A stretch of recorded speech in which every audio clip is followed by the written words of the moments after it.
talent management. He is a talent management practitioner with global experience across various sectors. The last role he was before he started on his own Abhijit Bhaduri Associates. He was the chief learning officer for Wipro. He has lived and worked on global talent initiatives across multiple countries. He's got nearly 1 million followers on LinkedIn. He's a top voice to follow on LinkedIn. He has a newsletter on LinkedIn, which has more than 240,000 subscribers. In 2021, he got the Lifetime Achievement Award for HR. He's voted among the top 10 voices in leadership in 2022. In 2022, this year, he got the ETHR HR Influencers of 2022. So welcome, Abhijit. It's such a pleasure to have you with us today morning. So we just want to, first of all, congratulate you on your new career move that you have done. So my first question, in fact, which everybody would also wanting to be asking is, what prompted you to take this move?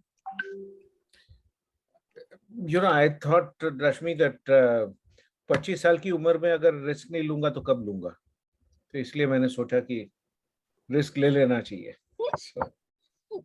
So I decided to actually it's an interesting question because I've always believed that when you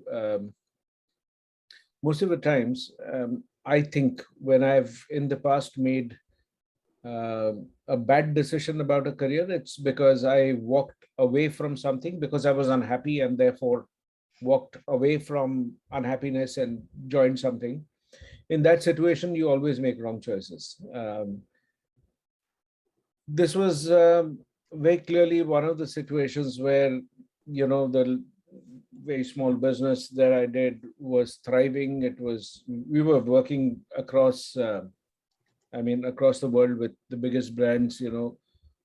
Microsoft was also, by the way, a client. They were the very first client that I signed on when I started my own firm. But we've worked with Disney, VMware, Adobe, Microsoft, and a bunch of other people globally. So we were really doing well, and therefore it took a lot for me to think about, should I just quit it and go back to the workspace again as an employee? So yeah, it was again, as I said, I walked towards the opportunity, which was, for me, the opportunity I've always loved technology. And, this is a time when you look at Microsoft in terms of where it is positioned. It has got LinkedIn, which tells you what a great source of career data, so that's one. You have Office, which tells you what kind of things are people talking about. You sort of really look at Activision, where they've got one of the biggest gaming companies. It was a $60 billion acquisition, and then you sort of look at all the hardware that they have, besides, of course, every other laptop, and the reach is phenomenal. And of course, when I look at HoloLens and what they're doing in the cloud, where they, in every particular field, when you look at it, the opportunity is, phenomenal. Last but not the least, this is, the opportunity to work with someone like Satya Nadella is inspiring for somebody in learning, because he's one of the CEOs who actually talked about changing the company based on, creating from Microsoft used to be a know-it-all culture, so to be a learn-it-all culture. And learning is part of what Satya has actually tried to do in terms of culture shift, so focusing on things like psychological safety, thinking on, how do you build skills. And when I look at the kind of work that they've done is absolutely stunning. The amount of research that they've done. So I'm part of Talent Learning and Insights. So the insights are drawn out of the 180,000 employees that Microsoft has. Is like a lab where they are continuously because everything is online, Mm. So the opportunity to really, if you say, how much does an average meeting last? What are people describing? Because in a meeting, you don't need to take notes. There's transcription happening in real time. You can have closed captions. So you really know what are the conversations. You can do um, the analysis of sentiments. You can do analysis of content. So all of this put together, if you sort of really look at it, the breadth and depth of the canvas The is platform was just too engaging and too it's interesting just, for you to yeah, let go of. it's just the biggest learning role in the world, and if I get a chance to do it, why wouldn't I? So Yeah. it was really that. Yeah. So, So Abhijit, you passed out from Exlara in 1984. that's right. That's a very short time back. So, but True. how, how did you actually, sort of shape your careers, from 84 till now? I mean, it's been decades, right, in the middle. I've the truth of the matter is I have not really I as they say, sometimes when you look back, you can always describe a great strategy behind this. But I think when I did, at least in the initial few years, I don't think it was really driven by any great thought, but I wish I had. I think the only thing that I tried to do was to work in different sectors and really test this whole hypothesis that whether what I learned in one particular thing, the cumulative learning, how much of that actually applies in the new sector that I was in. So, for example, when I joined Mudra in advertising, there was a very small industry at that point of time.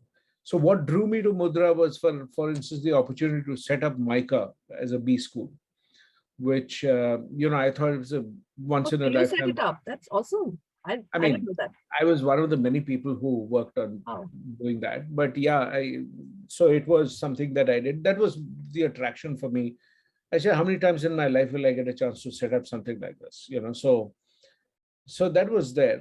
So I think, uh, but everybody that time told me that nobody in the right senses, if you're a HR guy, nobody in the right senses wants to work in advertising. It's a dead end thing. So I kind of thought that, okay, that fundamentally means that it's an opportunity because there are no benchmarks. So kuch bhi karoge wo benchmark banta hai na. So then it becomes much easy for you to sort of do that. So in that sense, sometimes it's also, in retrospect, if it doesn't work out, it'll seem very foolish. But by and large, I think if you have a certain amount of self-awareness and make a move, I think even if doesn't make sense to anybody else, and it makes sense to you, I think it sort of works out. So, for example, when I left Microsoft, I was working for them as the head of India HR. I joined Wipro. Wipro actually at that point of time had two openings. One was the head of HR, and the other was the chief learning officer role. So when I decided to take the role of chief learning officer, I mean, everybody said, what a stupid move it is to go from CHRO to a role that reports to the CHRO. So it's like taking a step back. And I said, but, I don't have to, answer anyone else to say why I did it or why I didn't. So why wouldn't I do it? And it is probably the best decision that I made. And I think a lot of what I got a chance to experiment in that new role, because they were setting up a chief learning officer role for the very first time. And, what an opportunity it was for me to learn about all the sectors, because, it in some sense, Wipro works with across all sectors, from manufacturing, automobiles, healthcare, avionics, everything. So to get that, it was a great opportunity for me to, do that. So it's like the equivalent of working across so many sectors. So I think if in your mind you are clear about what you're seeking to get out of it, I think that's what I would think makes a lot of sense.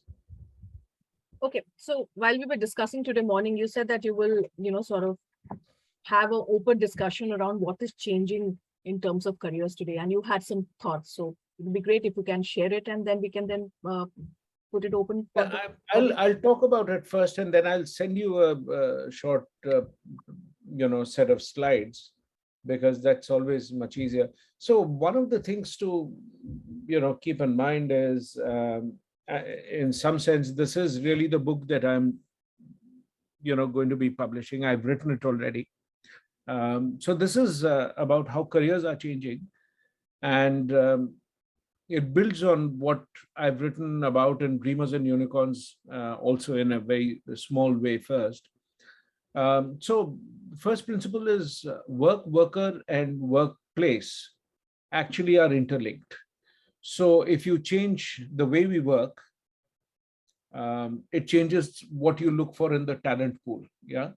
Um, and when you sort of change the talent pool, you need a different kind of a workplace. So the role of HR is at the center of this workplace worker kind of a triumvirate. Yeah. So for example, before the industrial revolution, you had the agrarian economy. So in that, so that was a kind of work. You had to work in the fields to grow stuff. So your workplace was the field. Work was to grow food.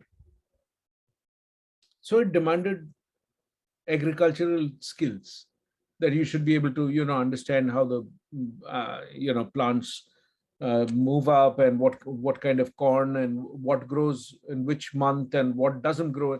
All of that is the skill set. Yeah.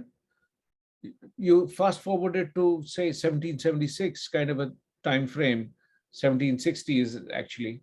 You look at the steam engine that suddenly changed the way we work. The first industrial revolution was all about textiles. So work was about using steam to create textiles.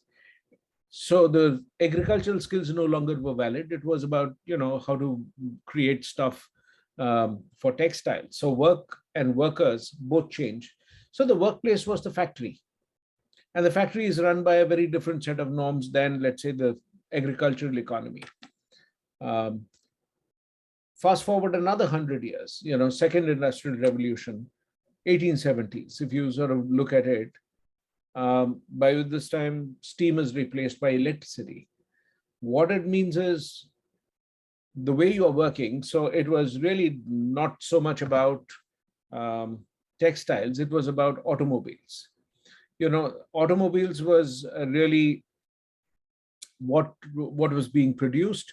It was being done in shifts, because with electricity you were no longer dependent on on just the sunlight to keep the factory going. You could work 24/7. That means new roles were created. Shift supervisor came in. You had new kinds of ways of working, that continuous mass production came in. So the kind of skills, so work and the skill set which in the workforce and the workplace, again that changed. So HR's role was to create the regulatory framework so that it attracts talent, and you are able to sort of do that. So this is really what happened, and this is also what is happening today. Therefore, when you are looking at there was a point of time we would look at careers from the point of view of the employer. So you join a workplace and the employer says, well, this is how we work. You like it, you work for us. You don't like it, go somewhere. Because the entire notion was that the employer, it was always, in fact, if you look at law, the law always sides with what they define as the weaker segment. So in a landlord-tenant kind of a scenario, the law is in favor of the tenant, because the belief is they need protection. In case of a marriage between a husband and a wife, traditionally the wife has been the weaker person in the relationship, because many of them were, at that point of time did not pursue their careers, etc. So the law was designed to protect them. In the employer-employee scenario, it is the employee who was seen to be the weaker person. So a lot of things have changed since. And what has changed? So a lot of times when you think about the Great Resignation, for example, you will see a much conversation around the fact that that it's people are unhappy with their life. This one is paying more, so therefore people are going. It's actually none of that. I mean, fundamentally, what is changing is what we define careers to be has changed. And this is what we are seeing is actually the point where there's a transition, which is the third wave of careers. So, what I define as career 1.0 is the three-stage career: learn, earn, and retire. Traditionally, I mean, a lot of the public sector works like that. The government works like that. Many of the fields, they work like that. You do your education, you find a job, and that's the last time you have to study. And now after that, if you want to get reskilled, it's the employer's headache to find a way to reskill you, and uska problem hai. But you are stuck there, and you kind of retire, and then you become irrelevant. Yeah. So that's career 1.0. Career 2.0, if you think about it, career 2.0 is and by the way, in India, this 1.0 was the model until the economy opened up in 91, 92.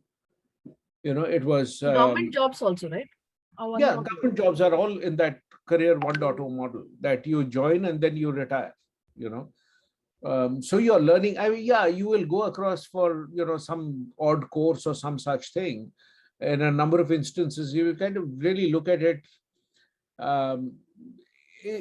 It doesn't, for most of the skill building, there isn't a radical shift in the skill because the workplace doesn't change that drastically. So if you remember, we started by saying work, worker, and workplace. If the workplace doesn't change, the workforce skill change has no relevance or meaning, So if the government continues to work in a certain kind of a way, and I'll give you a good example of this. I was recently trying to get my driver's license, geez. I'm sorry. I was trying to get my driver's license address changed. Funny thing is, they changed the address, but they made your driver's license to the old address. So I said, this is absolutely asinine. I mean, why would you mail it to the old address? The whole point is that's why I'm changing it. So they said, no, as far as we are concerned, we want to verify that you are the one who's changing it. I said, but how would you know that? Because I'm no longer living there. So they said, but this is the rule, boss. You have to go and collect it. Now it's a different matter. I have friends who are living in the same place. I'll pick it up from there. But I said, why didn't you change it here? He said, no, you can't change it because that's how the system has been designed. Now you think about it. I can't be the only human being who's got his address changed. But all the feedback and everything, nothing changes in that whole place. And we all have that view that, it will not change. Yet, when there is some kind of an initiative, if you think about it, ironically, you look at digital finance. India is probably cutting edge worldwide after maybe China, in terms of the amount of monetary transactions. I mean, the guy who's selling coconut water on the streets accepts Paytm or whatever, digital wallets. So you see, India is that amazing land of contradictions. But from a career point of view, the first place where it opened up, where it became acceptable for somebody to take risks, was in the 90s after liberalization, where people said, yeah, he's become an entrepreneur. Otherwise, it was really mostly, you would say, traditionally business families. The family provided the support system. Even now, in many of the communities, I mean, for example, if you see the diamond trade, the Palanpuri Jains, they own pretty much most of the, diamond trade. And it's sort of understood that what you do by way of education is completely irrelevant to the fact that you need to learn the business, which is very different. You need to understand, because error in judgment could mean millions. So it is a very highly skilled process which has evolved, and they are very powerful in places like Antwerp and South Africa and all of that. I mean, these are people who kind of control 90% of the world's diamond trade. One community, yeah. Even in that, your notion of career is predetermined. So very often when we think about careers, we tend to believe that we are getting educated and that is where we are taking charge of our careers. But careers are defined by hundreds of factors, hundreds. We just become aware of one or two of them. I mean, for example, everybody who finishes this course is not going to end up in the same place in their career journey.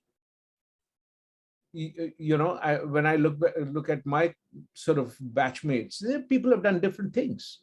I mean, there are people who become, so in my book, I've talked about the fact that there are people in my class who've become spiritual leaders, moved on to do something else in the private sector, become CEO of a company, now doing something else as an entrepreneur. This to me is possible when you have higher risk-taking ability. Two, you have a little more of a financial cushion. And which is what changed in 1991, much as we, don't want to sort of really look back and think about it, because there was the opportunity to, salaries increased. After XLRA, when I started, my salary was 2,800 or 2,500. I don't remember. That was what it was. It was so bad. I mean, it was so bad. I used to stay with my parents. I would still run short of money. That is the truth of the matter. I mean, my wife and I used to, go for a drive in the car once a month. And while coming back, I used to, leave the garage door open. I used to stay with my parents, as I said, there was a garage door. I used to shut off the engine. So the last bit, speed up and shut the engine. So, you save the fuel to just, and I had perfected that art. I would sort of know exactly where to shut it off and it would reach there. See, this is where it was. Suddenly, post 91, salaries changed. Suddenly people said, this guy has got a salary of 50,000. I give you a real-time example. When I was at XLRI, one of the companies, Schlumberger, came to offer jobs. Yeah. And we were in that 2,500 to 3,000 kind of a zone of salary. That was our expectation. Ki boss, matlab 3,000 se kam to apan paisa nahi lenge. So we were in that zone. Schlumberger came and said that, we will do this, that, and the other.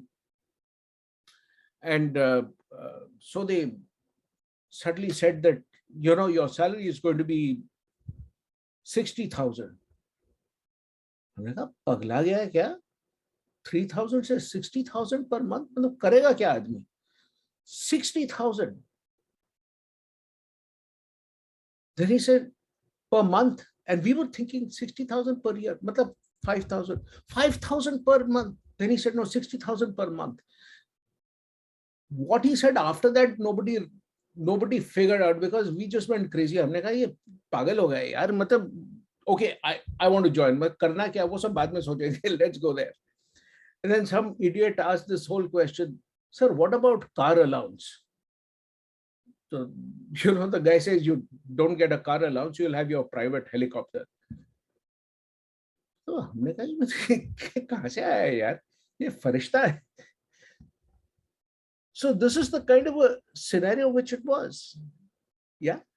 91, the scenario changed. People started earning more. Suddenly, the average person was able to say, I'll buy a house, And one of the best ways you could sort of see that trend is people used to normally buy their house and car at a much later point of time. And they started suddenly, people started to buy their cars. In those days, they would start to buy the car by the time they had 10 years of work.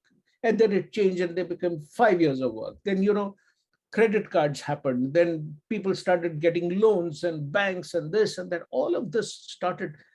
What it did was, today, if you go back and check, do a simple check around you and ask how many people that in the class send money back to support their parents. That percentage is still there, but a very small percentage. Earlier, that was the norm. So in that $3,000, people would send money to their parents or whatever they would do. But 200 रुपए भेजते थे, 500 भेजते थे, उससे ज़्यादा भेज ही नहीं सकते. That model has changed. Today, your security guard earns more. Today, the Uber driver earns more. So suddenly, we are in a place where careers can have a very different set of opportunities simply because the base salary has gone up. You join the workforce in a year of recession. Your opportunities are different. You join it in a boom time. Your opportunities are different. You join a particular sector which suddenly sees, the government regulation says कि boss तुम लोग ये नहीं कर सकते, end of file for you. Then you got to figure out something else to do. So your career is shaped by many things. Which brings me to what is career 2.0 is people have their own career, which they potentially could have studied for, but you also do a side gig. Side gig does not necessarily have to be something which you are moonlighting, but you can have a passion project. You like cooking, and then you kind of say that someday I'll start my own restaurant.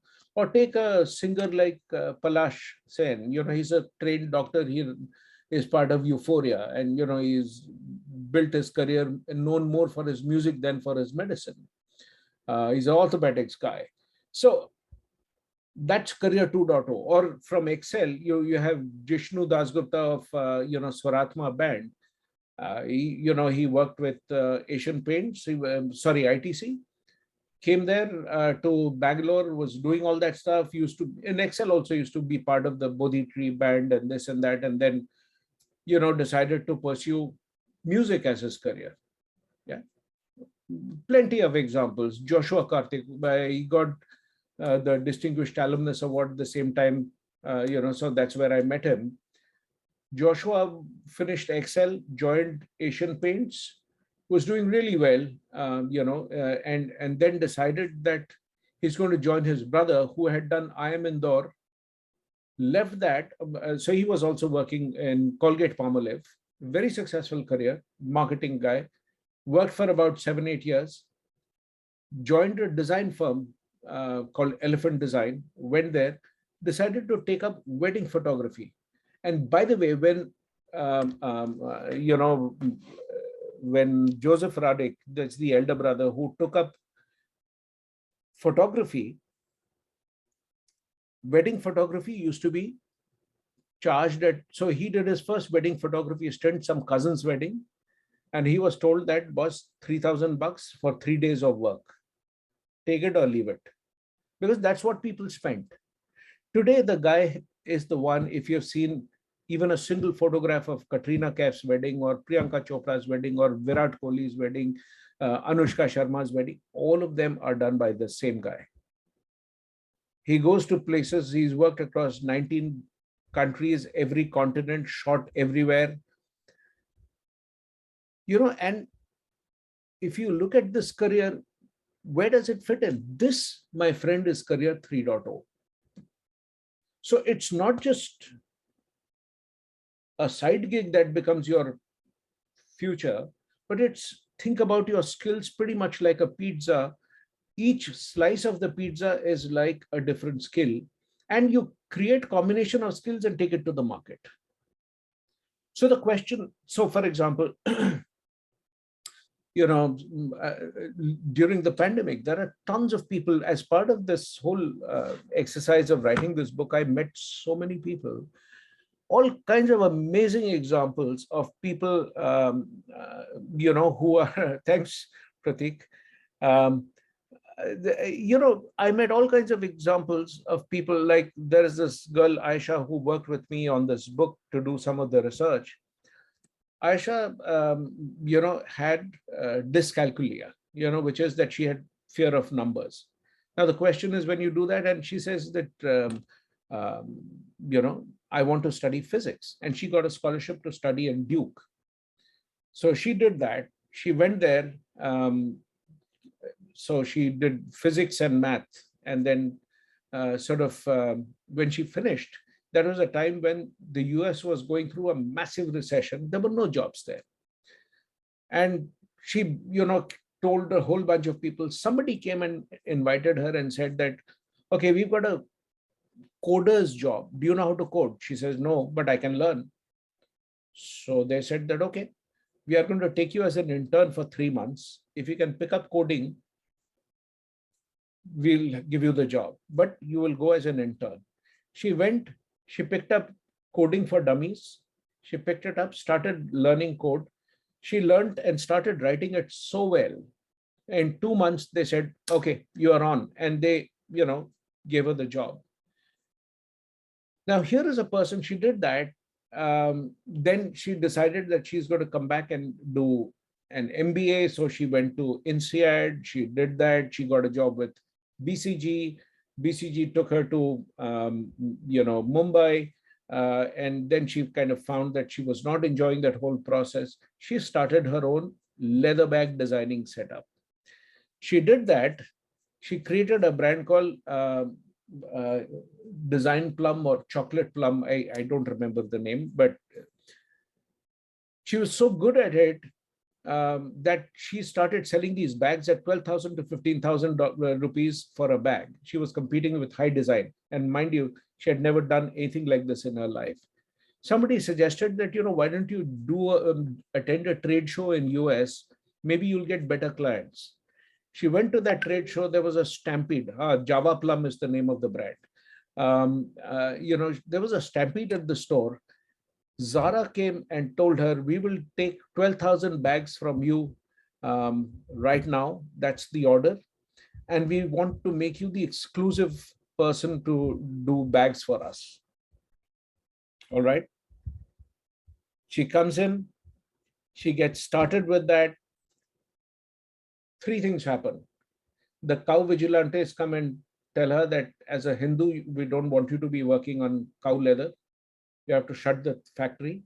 2, demonetization happened. These were all small, people. It's a small factory with 60 people, by the way. And this woman had never managed a factory in her life. She set it up, grew it to 60 people to deliver that address. She delivered the 12th thing. And then COVID happened. So then what happened? She shut it down. Zara said, we'll move you to Spain. You set up a factory there and build it. We want to do bags only with you. Meanwhile, her father, who's 78, runs a brand of ice cream in Delhi called Tangelo. Her father fell ill. She had to quit that whole process. She said, no, I can't leave the family business and go. She came back. She started working with her father. She's just launched Tangelo. Tangelo can now be bought at all the barista outlets in Delhi. And they've signed a deal. Hopefully, they'll take it across as the first vegan ice cream, which is sugar-free and less than 100 calories or something. So it's just an incredible thing. Careers can take many. This is Career 3.0. The world that you are going into is Career 3.0. So if you think that your career is going to be that, I will finish from here, I will join a company, then I will, get promoted and do that. That's not how it will be. I mean, for a very small percentage of people, maybe it'll be like that. I mean, you choose to go and work in the government, chances are that, yes, it'll still be like that. But for the most part, most people, it's not going to be like that. So Career 3.0 is going to be, this whole business of moving in and out of skill combinations. So this skill combination gets you something, so when I was working at Wipro, I decided that, I want to learn the skill of being an entrepreneur, because there's the first time I just thought that it's just such a completely different thing. And I just thought I should learn about it. So I decided to do that. And, the work that I did gave me a chance to sort of work with some of the really nice people. And it sort of obviously in that sense opened up the opportunity for me, which I just signed up this week with Microsoft. So I think the world so in many ways, this is the Career 3.0 model. There is going to be no age for when do you quit? I mean, a lot of times people will tell you that, you should actually, you should make your millions and retire by 30. I mean, when I was in college, people used to say, boss, 30 साल में I'll make वो 1 लाख कमा लिया तो मैं फिर उसके बाद रिटायर कर जाऊंगा. Yeah, in those days, obviously, with a salary of 2,500, 1 lakh seemed to be like the ultimate number that anybody could think of.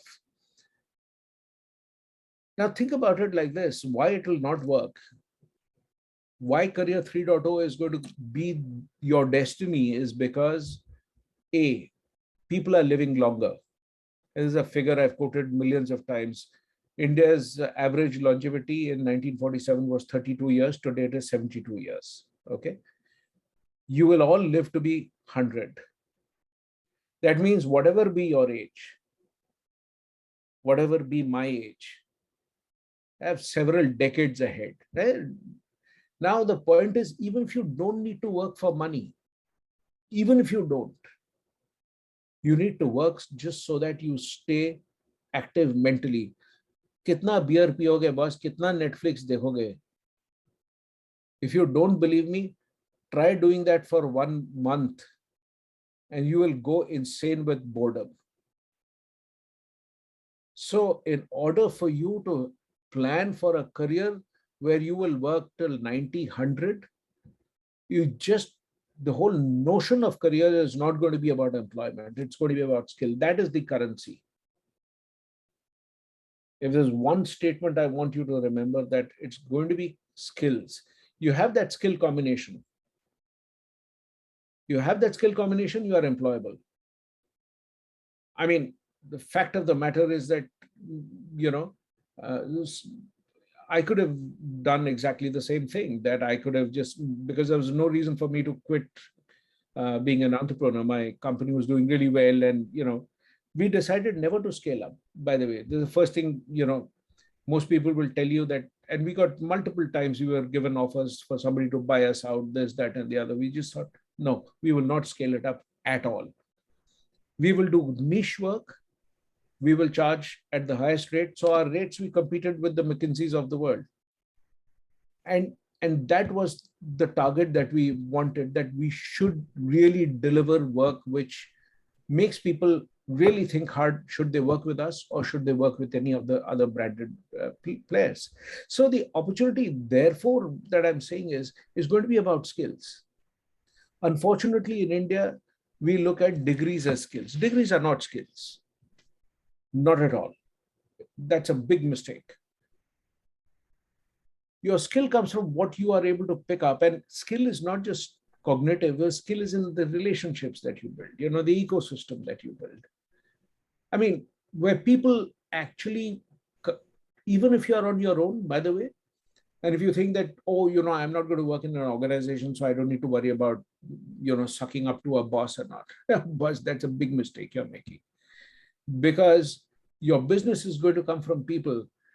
And there's nothing anybody does or offers where there aren't 15 other cheaper substitutes possible. And the only reason people give you the work is because A, they trust you to deliver the work. 2, so that's an entry level thing, that you can do the work. I mean, you don't go to a surgeon and say, kya aapko surgery aati hai kya? Obviously aati hai. But then how do you make a choice? Is based on your relationships, so the way that you engage with people, etc., all of that. So that is what creates this. So this is the world that we are going to live in. People are living longer. Companies are living shorter. It used to be like 60 years in the Standard & Poor index, and now it's about under 20 years. Believe me, with the changes that are happening, companies will now die in 12 to 15 years, which means if you stayed in the same company for 12 years, even if you are willing to continue, that company will disappear. Because most companies don't move fast enough to, survive. So I think that's where it is. Gosh, it's been a very long monologue here. अब मैं चुप हो जाता हूँ. आप सवाल पूछिए तो मैं उसका जवाब briefly दूंगा. Yeah, please, the floor is open for questions. And I'm sure there are a lot of questions, so please. And Anybody can start, and you can also write down your questions on the chat.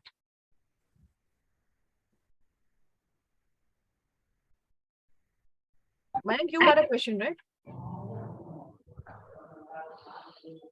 No, I just had a nice. Abhijit, you've built a great brand, right? You've got a great personal brand going for yourself. You've done amazingly. I would say people reach out to you even on social media. You've got some following going there. What does it take for? And I think with such programs, and you briefly touched upon that, people do require their personal brands, right? There is a time now where people need that brand push of their own identity in the market. So what would your view be, and what did you do? What would be the tips for the batch here? What can they do differently in the next 2-3 years? What should they focus on, which can help build that personal brand as they move along and they work on the journey that they are on? So, personal brand is really not about the number of followers. I think personal brand is about what do people trust you to do, which is where they will make a choice in your favor. Like, for example, if I were to ask you, who is India's best known heart surgeon? Mayank, who would you say? Trehan? Devi Shetty. Yeah, depending on Shetty, north or south. Trehan. Yes. Now, let me ask you, have you ever met Trehan or Devi Shetty? Trehan, yes, I but have, not Shetty, yes. I mean, not in terms of a public speaking or something, but you've never met him as a patient. Not right? experienced him, yes. The point I'm making is, then how did you decide that he's the best person? That is a personal brand, and it is built only on one thing, which is reputation. That you are seen to be an expert who is so reliable. Imagine if Devi Shetty, your loved one needs critical care, where it's one surgery is a do or die. And Devi Shetty says, I will do the surgery, but you got to come at 3 o'clock at night. Will you come at 3 o'clock? Yes, bloody hell, you will go there. Yes. If he says stand on your head and do this, you will do it. That's the point I'm saying. That because you have so much of faith that if I go to this guy, it will happen. So it is not just competence. I mean, of course he's competent, but a lot of it is based on what he does for others, where you do things for a larger number of people. So I think Devi Shetty is a great example, or Trehan is a great example of, they've built institutions, they've helped people along the way, and they sort of, they are the voice of reason in many ways. So that, I think, that is the personal brand. HR is no different. I mean, if you are known to be something where everybody, by and large, and I think it's built on the fact that you do things for people who can't pay you back. See, otherwise, if you're doing things for somebody, when you're doing that, that's very easy. I mean, a client calls me, he's going to pay my fees, so, good, bad, ugly, I don't care, he doesn't care. Wo paisa de raha hai, main karunga. But people will judge you for where you are able to do things, even where the person has no way of paying you back. So therefore, for strangers, for, whatever, so you do that. So I think that is the, that is the way that I would sort of really look at it. No, beautiful, Abhi. But you also touched upon the values piece then. You're also saying that what you innately value, and you're doing that. And for HR folks, how do you see that? Because many a times they have to succumb or do things which may not be agreeing to, but they have to do it because the business is asking, and it hits the reputation in a certain sense that within the company, maybe outside the company, I don't know, but yeah, it does push them back and hits them bad. So what would you advise there? Actually, I think that expertise trumps everything else. Part of part of the way to build your credibility and sort of, is the fact that you know something so much better, that you have the ability to two capabilities that show expertise. One, first thing is, are you able to teach it in a manner which is absolutely engaging? If you go onto YouTube and look at some of the people who have millions of followers, I mean, everybody has just one common skill, which is they are able to simplify something which was very complex, or usko simplify. Ye Khan sir, you may have seen those videos. The first time you may have heard of Khan sir is because he did this explainer on what is RT-PCR test. Yeah. Right? Everybody has seen that. वो कहाँ से देखा आपने? ना तो आप उसके पास जाते हैं पढ़ने, ना कुछ होता है. How do you know that? This is credibility. So people will say that this guy can explain it better than anybody else. In the same way, you look at on Instagram, there's this girl called Aisha Kutti. She does hoop dancing. What used to be so she calls herself a flow artist. Whatever, that's her branding process. But she just enjoys dancing with the hoop. And she's like such a natural. And she simplifies it and says, boss, tum bhi kar sakte ho. Do a 30-minute class with me. It is so popular that her mother, who's a journalist in a business line, she used to tell me that mera to dimag kharab ho jata hai. Mere friends bolte hain, tum usko bolo mere ko class mein le. And I'm willing to pay more to go for the class. ये कितना charge करे? 20,000 मैं 40,000 दे दूंगी. Why can't I be taken? She says, but I have I heard of that. control over this. Yes. This is personal brand. So the ability to teach is one aspect. Simplify and teach. The other is to make it so interesting that you want to learn from that person. And the social media is a great place where you can sort of see who are the people. I mean, for example, classical music. Yeah. Very often, so I have some sort of interest in classical music and all that. The person you should really look at is Kaushiki Chakravarti. She's got like thousands of people. Absolutely. She teaches little pieces. She'll give a challenge. Acha, can you do this? Obviously, what she does effortlessly, hum log kar hi nahi sakte. But and she's got the whole ready group sitting there, young people who are sitting. And so anybody who says young people are not interested in classical music, I refuse to believe that.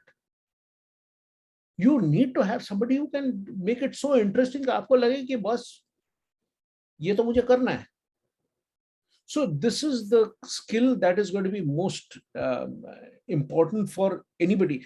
HR needs to be that person who can have credibility because they can do something better than what anybody else can. So the second factor is ability to predict. Simplify is one. The ability to predict is the other. So I can, for example, in hiring, you're asking questions, I am asking questions, but I'm able to tell you that this guy will be able to be a top performer. Are you able to see what nobody else can see? The best of the doctors, they will tell you, this guy he's got another 7 days to live. Kaise pata chalta hai? This is the ability that creates credibility. So simplifying and the ability to, predict. So these are the two Beautifully things put. we can. There are a lot of questions, Abhijit, on the chat as well. Please. Yes, I think you should take them up. Yeah. So I thought Prateek's question was pretty interesting. Prateek, would you want to ask it? Please. Sure, Abhijit. Abhijit, kudos to you for acing the digital landscape. But I wanted to ask, what is your view on T-shaped careers? Assuming that we will stay in our current domains for rest of lives and we don't move to do something else. So T-shaped careers is something that is propagated by a lot of people. So what's your view? The definitions have changed in the sense that we used to talk about T-shaped careers. Then at one point of time, I think when I wrote the book Digital Tsunami, I talked about the pie-shaped thing, that, two opposing things. So somebody who was really good in analytics is also good in storytelling, so the hard skill, soft skill combination kind of a thing. I talked about it. Then there are people who talk about the comb-shaped thing, that, it's a skill combination. In Career 3.0, my research actually talks about the fact that you are continuously building different skills, and those slices are different skills, and you create combinations.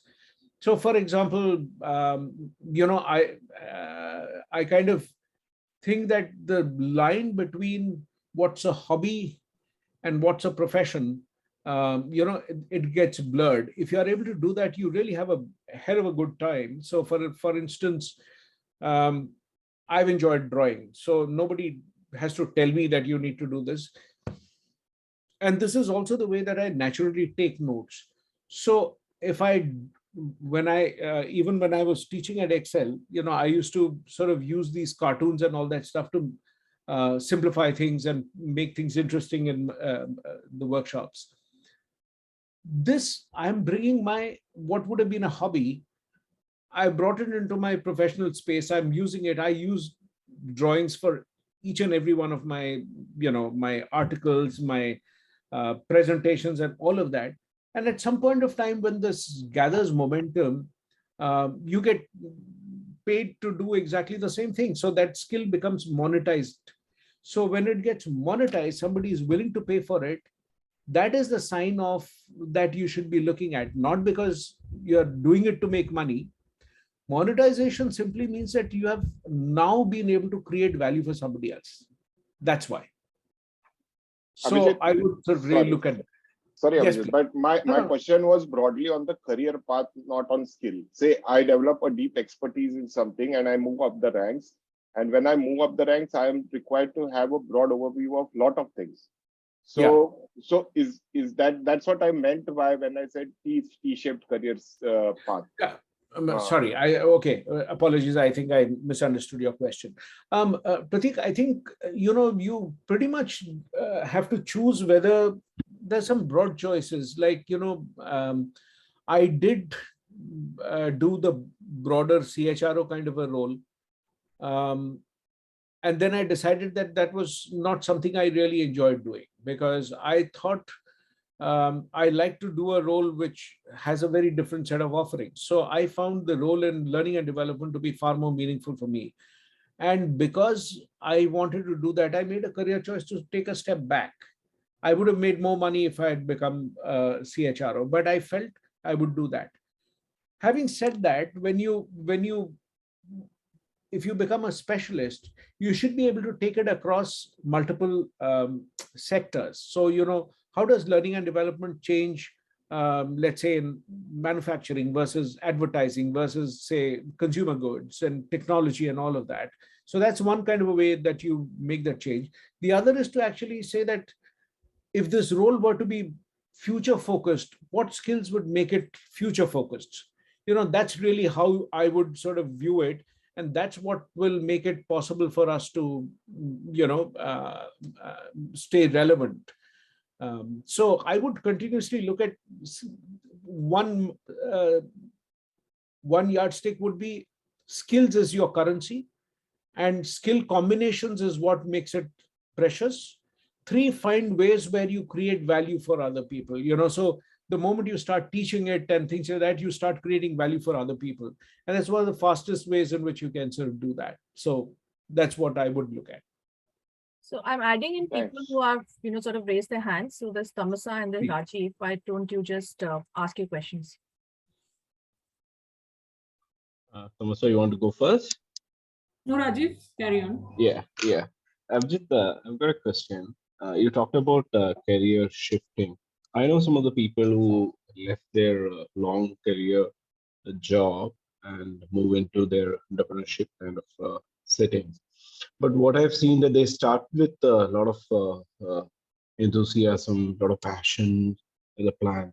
But somewhere in the midway they get stuck, maybe because of the financial pressure or maybe the social pressure, and they reach you to in a confusion kind of stage.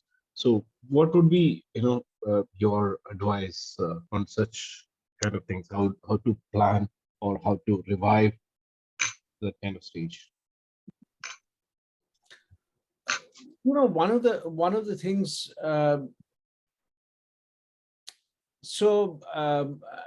when it comes to, see, I think one way to think about it is every great cricketer has not necessarily been a great captain. Yeah. Sachin Tendulkar as a cricketer, as a captain, two different kinds of outcomes. Yeah. Dhoni as a cricketer, as a captain. Very few people manage both equally well. The reason for that is the skills that are needed to be successful as an entrepreneur are completely different from what you need to succeed as an employee. And if your offering is not right, what are you going to the market for? So this is what you are going to do.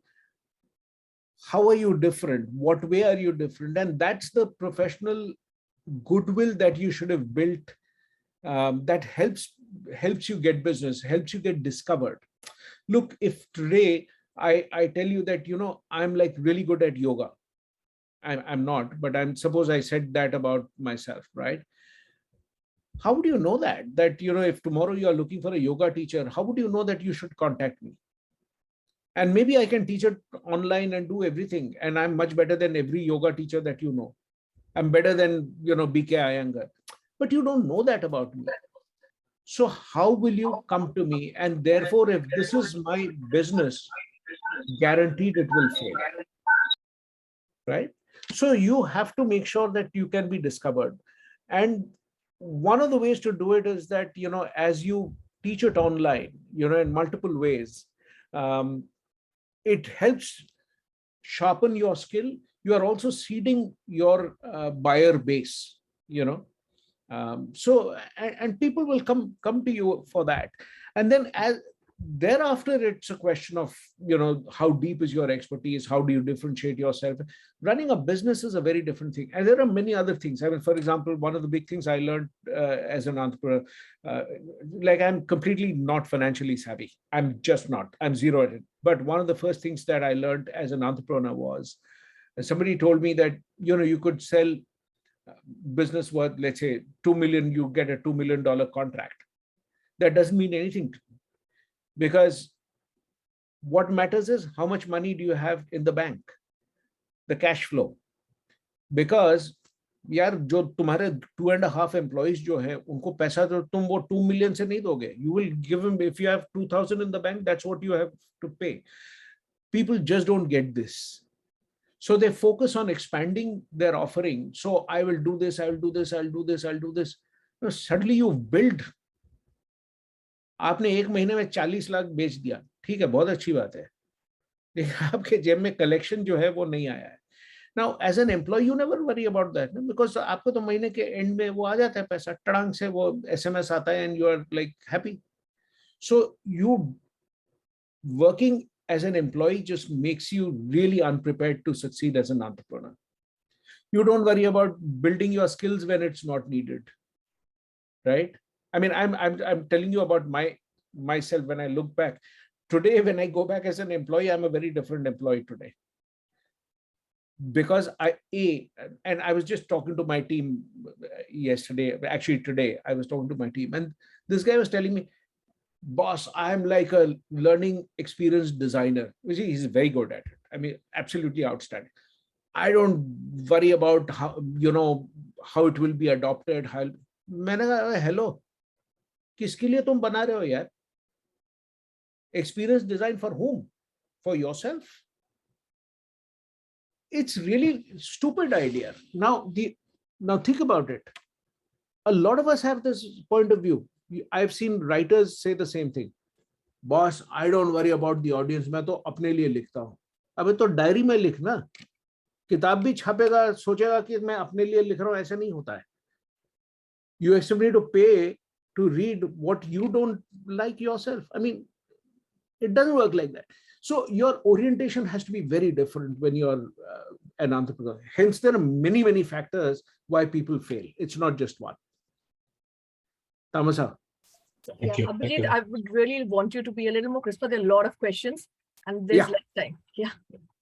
No, I will extend my time. Don't worry about it. Okay, great. If you are but it's too late for you, so I'm very conscious of that. It's going to be 12 o'clock in the night there in Seattle. Don't worry about it. Yeah. Hi, Abhijit. I'm Tamasa. I recently joined Wipro and I'm working in the talent acquisition space. My question, so this group is a good mix of Gen Y and millennials. employers are constantly looking at younger talent. So I would love to hear from you, how can we constantly keep ourselves relevant and kind of take it head on with the perpetual competition that's kind of going on? When you say keep myself relevant, as in you as an professional, HR professional, how do you stay relevant? Yes. Yeah, I would sort of say that, in whatever expertise is built when you understand the entire landscape. So for example, one way to think about it is, if you wanted to be good in literature, you first need to learn the alphabet, and then you sort of build words, then you sort of figure out. So that means you need to know there are 26 possible alphabets. You don't just do 2, 3, 5, and you sort of do vowels and then say consonants chhod do yaar, exam mein aaj tak kabhi consonants pucha nahi hai. You need to know all 26, because it's only then that you will be able to really be an expert. It's only when you are an expert that you will be able to say, okay, in this particular instance, I can only use these 4 things to make a word. So, I think just knowing everything about that particular subject. So for example, if you are in compensation, I would say incentive design for salespeople, for senior levels, ESOPs, this, that, everything. And then looking at it by sector, by industry, by levels, by, early in career, late in career, all kinds of things. If you are able to do that, I mean, that's really what you are looking to do to build expertise. So just do everything in depth. I'm saying as if I did that when I was at Excel. I was just the most sort of, least committed student possible. I learned the hard way much later. So, that's what I have today, that's what I have, learned, that I should have made better use of my time. Thank you. Anita, you want to go next? Yeah, sure. Thanks. Hi, Abhijit. So my question is, you've done various roles, learning officer, now the larger talent role, CHRO. So what's your advice for people like us, especially who are like in mid of their careers and aspiring for CHRO opportunities? By design, what kind of experiences we must gain so that we are seen as a step up CHRO? Because when we have internal talent reviews, a lot is focused on what a person has done hands-on, right? So to be able to, view as a great CHRO, what proactively we should sort of pick up as experiences which should help us get these opportunities. So, any skill is built in 3 different ways. One is education, second is experience, and third is exposure. So education is, you read up, and today there are, you should have read all possible ways in which that particular skill is done. You know the theory behind it. I know in India, one of the biggest things you can say is this is very practical, it's not theoretical. That's an absolutely idiotic mindset. Please don't ever have it. If you don't know the theory, would you rather trust a doctor who knows where your heart and liver is? What's the difference between the spaces? Okay, by approximate idea, heart yahi kahin hai. You don't want that, right? So expertise is built when you know really well your theory. So that's the first thing I will say. Exposure comes from looking at, going beyond what you are sort of doing that. So listen to podcasts. There are so many people who talk about different things, different industries, and try and build the connection between that in the work that you do. For example, if you say you watch somebody talk about TikTok videos, sort of just ask yourself, okay, TikTok videos, what can I do to implement that idea and principle in the work that I do? So that's your experience. As you try it out in different things, do different projects. Don't worry about the company rewarding you and promoting you for everything that you are doing. If you focus on building your skill, you own your career and you will be able to, get rewarded and whatever, acknowledged for what you are. And the company will be the one to compete for your attention. So I think this three is how I would sort of look at it. So own your skill and design your career. Yes. So, Surbi, you had a question saying that, whatever Abhijit has been saying is difficult to do. Thanks, Rashmi. With every time he talks about expertise and just the example that he just gave about education, experience, exposure to build your expertise, it kind of becomes very difficult for me to understand deep expertise plus the combination of skills for career 3.0 are kind of contrasting. It's capturing the depth as well as managing the breadth. The same question which Pratik asked, the T-shaped careers that we are talking about. So I was looking at top 3 crisp tips that probably I should keep in mind as I get this. So I would sort of say that first build depth, and then use that depth in different sectors and different settings, contexts. So first build content, and which is depth, and then you sort of build content across different contexts. You apply it to see what you need to tweak. So that's the way to sort of really keep doing that. As you do that, you'll add more content gaps and all that. You will sort of discover that. So I would first focus on, being the expert in whatever job that you're doing, really being the super expert on that, and then sort of changing the context at a later point of time. And the context change can also happen when you, let's say you do a cross-functional stint, in your same company. You don't have to, your career 2.0 can happen even with the same employer. You can do a small project. Let's say you are in talent acquisition. Nothing stops you from volunteering to do extra work and learn about, let's say, compensation or benefits or whatever, learning and development or data analytics. By all means, do it, Yeah. So Abhijit, the good part is as you build expertise, the external, internal environments are shifting gears. The landscape is changing. So there's a constant reinvention that you need to be doing to yourself, even within that expertise area. So yeah, all great points. Thank you. Thank you so much. I hope this was slightly better than what I said before. Thanks, Okay. Thanks, Surbi. Shayan, you would want to go with your question?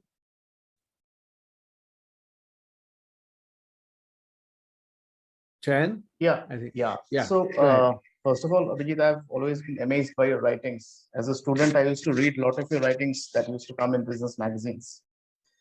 Thank So, you.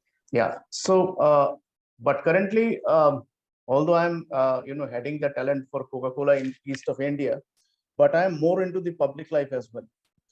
So every time I venture out, and since my role is also to get talent, whether in corporate or in public life, one challenge that I face, or I think most of the leaders face nowadays, is that we are getting people who have a lot of hard talent, analytical skills and all those things, but we are not getting people who has software skills and which are more relevant going into future, like persuasion, convincing skills. So how do you think any organization, whether that is a corporate organization, an NGO, or any other organization, what do you think the organization should do so that they can inculcate those skills in people, which will in fact be matter more in the future?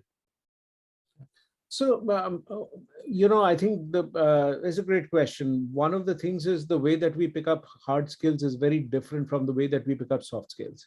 Hard skills can be learned solo. I can teach myself coding, like Aisha did, the example that I gave.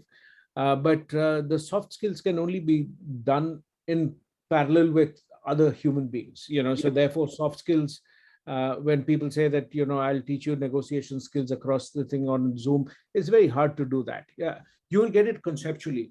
The problem is that skill development, especially soft skills, they have to have an emotional component. You remember something because there's an emotional component. We did some kind of a negotiation and you lost and you felt, oh my God, I should have never done that. When he did this, I should have done. This is what you will remember. Yeah. So it's not, because otherwise you could have read a book about negotiation skills, William Urey's book, you read it and you are done. Why does why does Yuri get called? I mean, when I called him many years back, I mean, he charged like a fortune to, come and do a 2-day workshop. And I was wondering, why do people call this guy? Because his book is right there. I mean, we can just read it here. 200 rupees ki kitab hai, wo pad lo. But you realize when the way he talks about it, it generates a certain amount of clarity and the examples. And this guy says, oh, when, Yasser Arafat was negotiating with this, and this is what, and you kind of see that the principle remains the same. So, every example of that clarifies this entire thing. I can never forget that. So then that is what that's why education is not enough. Exposure, which is what, attending that did for me, that, I got exposure to that. And I've attended multiple sessions with different people and that. So many different formats, I've learned the same thing. And see, the other mistake we make is in an organizational context, let's say you're sending me for whatever, some soft skills, persuasion skills. If I've attended a workshop once, I will never attend it again in my life. What an idiotic assumption that is. We don't learn everything at one go. Like even our school system, that is why the person who's, let's say you take a test, somebody who scores 100 gets promoted to the next class, the guy who's got 40 also is promoted to the next class. But for the next guy who's got 40, there's a massive learning gap. Now on that, when you are building and when you're building and you're building, it's a disaster waiting to happen. And there comes a point of time, the only way the guy can clear the exam is by mugging. He knows the answer. So if you have to really do that, that is the place soft skills can only be built through that exposure and repeated interaction and failure and feedback. But that becomes so much harder because somebody telling you that you're not good. I mean, you look at all the advice columns. Most people, are trying to figure out, how do I manage my boss who gives me really tough feedback? So then guess who's not going to improve here? Uska kya bigड़ता है? वो तो चला जाएगा, तुमको fantastic, damn good, and then it doesn't work like that. Soft skills are necessarily built through iteration, multiple feedback. Somebody gives you the feedback, you try it out, you do that. And so being able to work with your harshest critics is the best way to build soft skills. Thanks, Abhijit. Okay. Thank you, Shayan. Prashant, Anubhav. Prashant, why don't you go next? Yeah, thank you, Rashmi. So Abhijit, sort of personal question. Sure. I mean, at least me, I kind of play on a broader canvas than just looking at myself as HR or something, in one function, right? So 2 parts to my question. One is, you have changed courses a few times. What made you do that? Did you really plan for it? That's the first one. And second one is, in these kind of change of courses for a few times, did you regret doing that? You are pretty well placed doing what you did, right? So. So I think the trigger for change in most cases was when I was getting bored. So getting bored for me is always correlated with, if the work doesn't stimulate the mind, I mean, I get bored. So my boredom threshold is very low, which sort of explains in some sense why I made some changes. But there have been places where I spent longer times. So for example, I spent almost 10 years in Colgate, because they moved me between India and then in an APAC role and then in a global role and all of that. Or for that matter in Wipro, where I spent 7 years, because it was in the same role, same place, everything. But the opportunity for me to experiment was so fascinating that I just, didn't feel the need to change. Whereas many of the other places in the earlier stages of my career were 2 years, 3 years, 2 years, 3 years. Tata Steel was a 5-year stint because I really enjoyed it, because it gave me a chance to work in Tata Steel, also teach at XLRI. So, which was a unique combination. I went to Mudra because it was a chance to do, the HR role. I joined them as the HR director. But for me, the bigger attraction was the ability to set up MICA, which had nothing to do with HR, by the way. But just the whole experience of doing that was just so fascinating. So I, in doing that, So I didn't really go by, this whole thing that my batchmates have already become vice president, I should become that as well. Because I kind of thought that it's just not, it's not something that gives me any joy. So I just thought I'd sort of do that. So that's what it is. Have I made mistakes in that? Yes. There have been times when I think I jumped into a role in IR, a very early stage of my career. I jumped into a role in IR and sort of did that. While I did that role, I somehow managed to complete it. It's the most harrowing experience of my life, even though it was professionally, it was successful. But I just thought that it's just not me. It's really like somebody tells me for the rest of your life, you'll write with your left hand, and I'm right-handed. So it would be miserable for me. I would never feel I've enjoyed writing whatever I do. So yes, there have been mistakes, of course. Thank you, Abhijit, for being so candid. And Prashant, in fact, is a person who's not in HR. We have 2-3 candidates in the course who are not from HR background, and Prashant is one of them. So I think he's also Perfect. career 3.0 bucket right now. Thank you, Prashant. Anubha, you want to go next? Yeah. So thanks a lot, Rashmi, for putting me on spotlight today. And Abhijit sir, thank you a lot. First of all, I remember we spoke somewhere around in 2020 when you helped me making my career choice when I was entering into my own startup. So thanks a lot for that. Here, I have a different question. I see a lot of exposure, but like, how would you say when your strength becomes a weakness to your boss? So like, I'm a happy-go-lucky person. I always go with a lot of energy, always cheerful. The moment I enter and I see her, I see a lot of pain, on her face. So if I say something with so much of energy, she'll say, "Don't you think you should little low down, Anubha?" So I was like, why do you think that people don't take your skills so positively and they try to make you a little But low? why should the whole world be, perennially in awe of you? Why I should have it no be? clue. Maybe I'm so happy-go-lucky. People don't Which is think fine. that. Then you should remain happy-go-lucky regardless of the approval of the others. That's the other piece that we, and now I'm sort of saying this in retrospect because I've also gone through the same cycles myself. We kind of go with the assumption that, I've put an idea. It is for the world to now get fascinated by the idea and just sort of, just say, "Arey yaar, Abhijit, kya babas." ऐसा नहीं होता है यार, कोई नहीं करता है ऐसा, and it's bound to be like that, and we need to work hard. Every time you work hard, you may not be rewarded.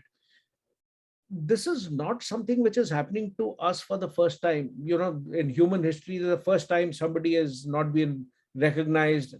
ऐसा कुछ भी नहीं है. So we will need to work with all kinds of scenarios. So the dictionary definition of career is our journey through life. It is not just about work, but there'll be time when everything is going great. But I was in US in the previous stint in Colgate. I had worked there for 10 years. I had just bought a house. I had settled down. Everything was hunky-dory. And then suddenly, I lost both my parents in the span of a week, 10 days, and because of that, I came back to India and continued being here. So I gave up whatever I was doing at that point of time, which is, now, was this a planned thing? Suppose I said, "Oh my God, how irresponsible of my parents to have died when everything was going great for me. You ruined it for me." The world is not designed to make sure that I will have like the happiest this thing. But I was glad that I came there for them. It was sad that they went away so quickly. But the reality is that in doing that and coming back, and I have no regrets for it, I think it opened up another set of opportunities. That path, I don't know what it would have done, but this opened up a different set of opportunities. So I think the world is full of possibilities. So the more you are able to, if this person is not what is getting recognized, maybe look at some other role. Maybe instead of wondering what's wrong with the other person, we can't control what the other person is going to do. We can control our reaction. So then I would sort of really focus on doing what I can, because that's the agility I'd like to build in myself so that I can work with as many different people. Because when you're on your own, if that's what you want to do, believe me, you will work with all kinds of clients, and the clients, because they pay you, a lot of clients will, treat you like really badly because they believe that they are sort of paying you. And therefore it's part of, and this is a sort of a standard mindset a lot of people work with. So now you can either decide कि अच्छा तो मैं काम ही नहीं करूंगा उसके साथ, मत करो. You are one of the many vendors here. You have to understand we are all fairly disposable. So I just think that being an No ego entrepreneur, is you have to required. realize that. So I think keeping ego aside. Yeah. पूछो ना रश्मि, क्या मैं सही बोल रहा हूँ कि गलत बोल रहा हूँ, बताइए. No, 100%. And once you're an entrepreneur, you realize that ego there is no space for it. And I like the fact when you said, Abhijit, that every employee should actually think like an entrepreneur, because it is important, because you're so complacent with your salary coming in and your benefits and your leaves, etc., that you do just not makes it appreciate it. impossible for you to survive as an entrepreneur. Everything is designed against you as an employee. It is you. Yeah. When you are preparing for career 1.0, and the day the company decides to lay you off, there's nothing you can do. So Rashmi, that is the tragedy. I have tried to be an entrepreneur while I am an employee. The first hurdle is your boss. It's not easy. But then maybe that is what you have to solve for, because at the end of the day, even that's something that you have to solve for. It's always easy to blame the other person. I think we should always look at ourselves first. And I think even as whether as an employee or as an entrepreneur, I think I always put a lot of weight on that. And the song which says, "मैं पल दो पल का शायर हूँ, पल दो पल मेरी कहानी है, पल दो पल मेरी हस्ती है, पल दो पल मेरी जवानी है." So the skills that you have, they're very ephemeral. It'll keep disappearing. And today you are in a good wicket. Tomorrow your boss will change you. You're going to get to work with somebody who has no value for you, who thinks you are absolute rubbish. And the other way around, somebody who completely discarded you, and the next person who comes in thinks that you are the greatest thing to happen. So it'll keep happening during our career. So the world doesn't owe anything to us. हमेशा तुम्हारी पूजा होगी, ऐसा नहीं होता है. It's always a curve. Yeah, Shweta, you want to go next? And I'm really conscious of time. I think another 5 minutes. Don't worry about it. It's okay. We'll address all the questions. I'm here. We found time. We will do all of it. Thank you. Thanks, Abhijit. First of all, I think thanks for being so relatable. You seem to be like one of us for some reason. So I have 3 questions, and you can take it in whatever order you want to.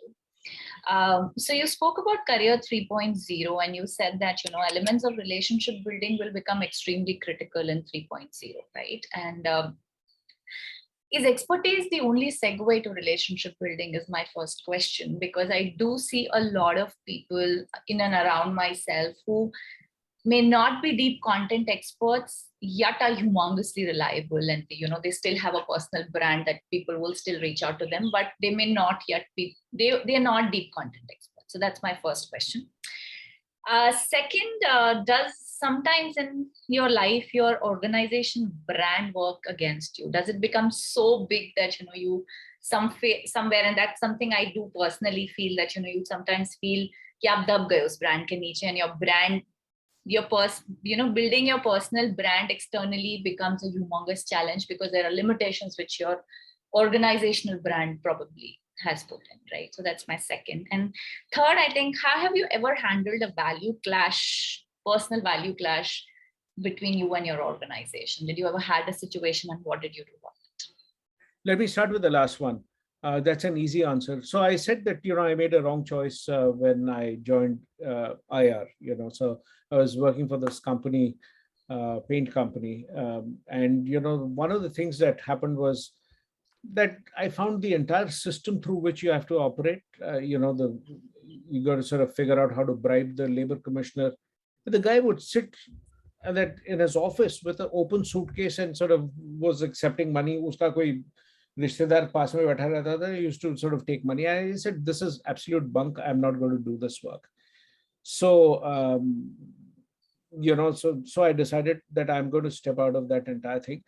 While that's why I said that while, all the things which was to sign the agreements and do all that stuff and do a lot of, we had fairly successful IR in that sense. But that system I just thought used to drain my energy, and I didn't do it. So the friction that it caused, I just thought life is too short to be miserable with all them. Mujhe karna hi nahi hai. So that's one of the places where I exercised that choice. Also, I made a choice to move into something which, because I walked away from that, there's one of the times I said that if you walk away from something, you sometimes don't make the right choice. I was very lucky. I made the right choice because I got into Tata Steel and did that leadership management development stint, which today I am the beneficiary of. Yeah. So that's your first. Second part आपका था कि अगर personal brand आपका दब जाता है from the company. Yes, it does. I mean, so suppose I told you I am the head of HR for the mafia. I mean, regardless of what great work I'm doing as a HR person, you would sort of judge me to begin with. It is something that you can't walk away from. You are also the beneficiary that sometimes, if I told you that I work for NASA, I may be cleaning windows, but the fact that I told you I work for NASA, you might think that, hey, boss, ye to matlab bahut hi genius hoga. It may not be. Yeah. So it works both ways. Therefore, I'd make a fairly good choice in terms of seeing what I would do, what kind of choices I make by way of a career. But, sometimes you are unable to change that. Circumstances में आपको वहीं पे जाना है, so it हो जाता है. तो ठीक है, उस वक्त any downtime in your career is an opportunity to build skills. See, as an entrepreneur, one of the things I learned is, as an employee, you get paid for the days you show up in office, right? उसके लिए आपको तनख्वाह मिलती है. But when you become an entrepreneur, you actually have to use your downtime to upskill yourself, create your next S curve, because if you don't do that, you will not be relevant. You will not. People will say, "वही यार एक वही है, वही दो गाने उसको आते हैं." So you have to sort of really use your downtime to really upskill yourself. So downtime is a real blessing. I wrote during the pandemic. I wrote the book. It's the fastest book I've written. This is the thickest, Dreamers and Unicorns, which you see behind me. That was written during the pandemic. I started writing it, in the first this thing, and in 90 days I finished. This is the thickest book I've written. So I used that downtime because I thought this whole nonsense is going to last for at least 3-4 months. I might as well use it to finish my book because there was no business. Nobody was doing anything, right? So it was zero business. So that's the second thing. Your first question, remind me again. So my first question was, what are in the career 3.0, you said relationship building is going to be people who are not necessarily, people who are not necessarily experts, but they still get called because of their personal brand. So I would sort of really talk about it in two or three different ways. Simple way to think about it is talent has three components. One is, your ability to learn what you haven't learned, what you haven't been taught before. To continuously pick up stuff. The second component is your ability to work with people who nobody else can work with, therefore relationships. And how likable are you, because at the end of the day, do people root for you? They cheer for you when something good happens, or would they say, "Arey, isko to isliye mila hai ki because, whatever ABC reason." That's the second piece. So likability is your second factor. And the third factor is drive. That are you, even when you are really at the top of your game, do you have the drive to really, when you're hitting 99 out of 100, do you work those extra 2 hours to go to 99.1, even though pass marks is 33? You're already way ahead, So I think just doing that is probably the best way to describe when people are, if they are good in 2 out of the 3, you could be reasonably successful, any 2. But then you've got to be disproportionately good in the other 2. I mean, for example, Steve Jobs, terrible in the likability, hateful character, but it's just brilliant content. Yeah, or Elon Musk, terrible as a human being, but look at the, drive, look at the, ability to learn stuff and all that. I mean, so sort of, yeah. Would I want to work with somebody like that? My answer is no. But then, he's certainly doing things which are solving huge problems. Yeah. But has no problem destroying a company for the heck of it. Takes up Twitter, just chhed ke usko khatam karke chala gaya. I mean, what kind of a human being is it? I mean, you read about his personal life. I mean, so yeah, but that's a different side of the person. I don't want to get into that. I have no business commenting on that. But I'm saying the three elements, you got to be really good at 2 out of the 3. If the third one is weak, your likability score is weak, boss, then you better be exceptional in the other 2. वहां पे average हो गया तो फिर पिटाई हो जाएगी. Yes. No, I think this is very helpful, because I think what I'm taking away is that the people I'm talking about, their likability score is exceptional and their drive to probably push the team is exceptional. So through which they drive innovation. So they themselves may not be content experts or leaders, but they still like maximize the value out of others. Completely. Yeah. Super. Thank you so much. All the best for your next stint. Thank you, Shweta. So, so we have Priya here who also wants to ask a question. So, Abhijit, I just wanted to give you a little demographics of the class. So we have, the age group, the experience group of people average is 18 years, but it ranges from 8 years to 28 years. So Priya is one of the youngest, student in the class with 8 years of experience. So she's here to ask the question. Thank you. Thanks, Rashmi, for the introduction. So, hi, Abhijit, and good to see you here. And like Rashmi said, and also what Prashant mentioned, like I'm not into HR domain. I'm a lawyer by profession, and like currently working as an in-house counsel in a manufacturing company. Now that I have taken up this course, and like what you mentioned, like you should add your skill and then, take some experience in that skill and then create expertise and then get your exposure into it. Now, I want to understand from you that, when I was taking up this course, I wanted to kind of add HR skills and complement it with my existing law degree to pivot my career into next level.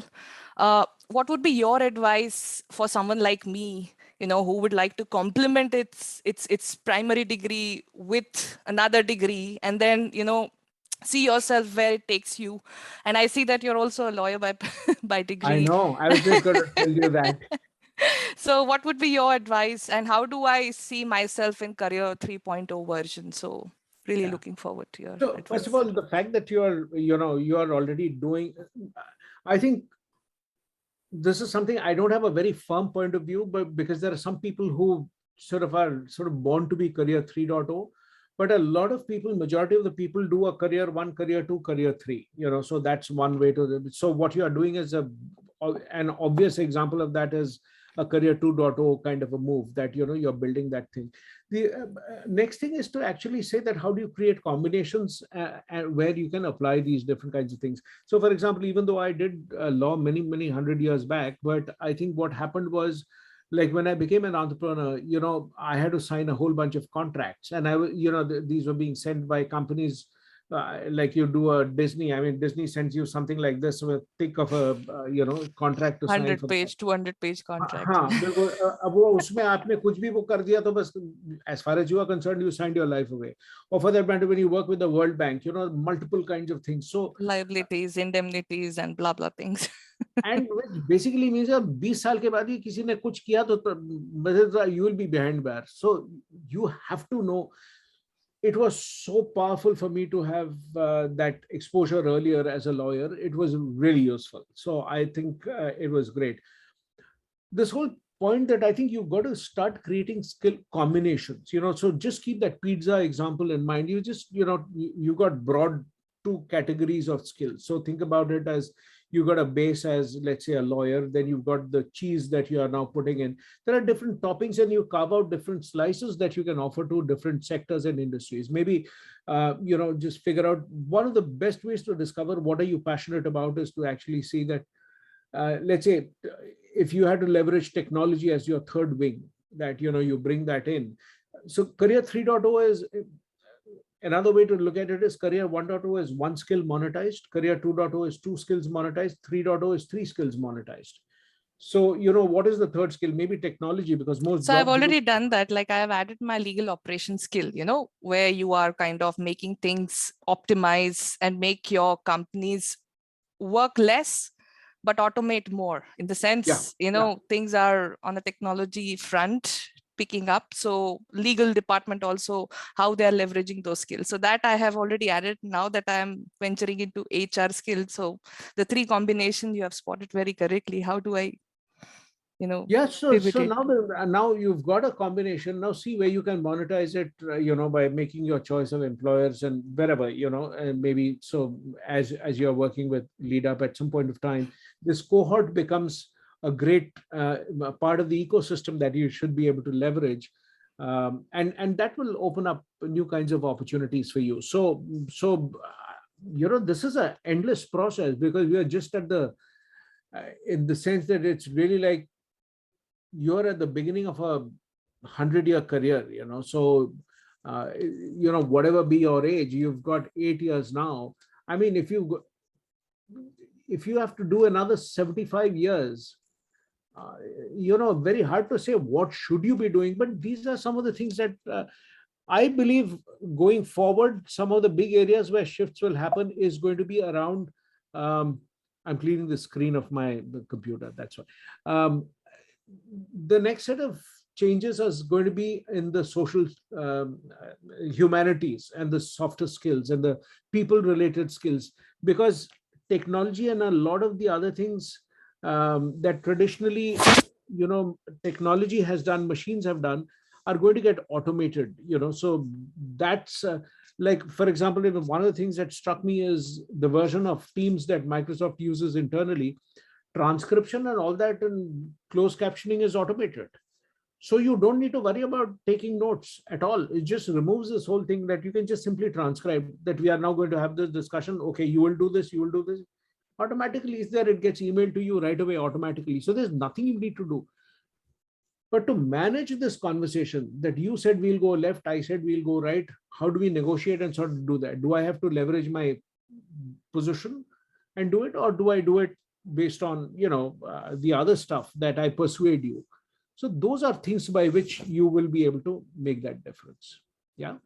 Thank you. Thank you very much. Thank you very much. I think I've sort of killed everybody's Saturday morning. Now, if I don't let you people go, you will never call me again, which will be very unfortunate. Thank you so much, Abhijit. And I know it's just 20 minutes past midnight for you there. So a real big thank you from our side. I just want to summarize what you said. Your biggest opportunity is your skills, and you can build it in 3 ways, through education, experience, and exposure. Your personal brand is built on only one thing, which is reputation and trust. And that can happen in 3 ways, where you can, your ability to teach, simplifying what you're delivering, and ability to predict. And the third thing that you said, which remained with me, is that employees should think like an entrepreneur, and you are just, your career is quite a long career. So you need to take risk and start experimenting with it. So anything that I've missed, I'm sure the other people have also taken notes. So thank you so much, Abhijit. Best of luck on your new career, and I think this will be again a part of your journey. I'm sure there's more to come. Thank you so much. Thank you so much. Much appreciated. See you. Take care. Bye. Thank you. Thank you. Bye-bye. Thank you. Yeah.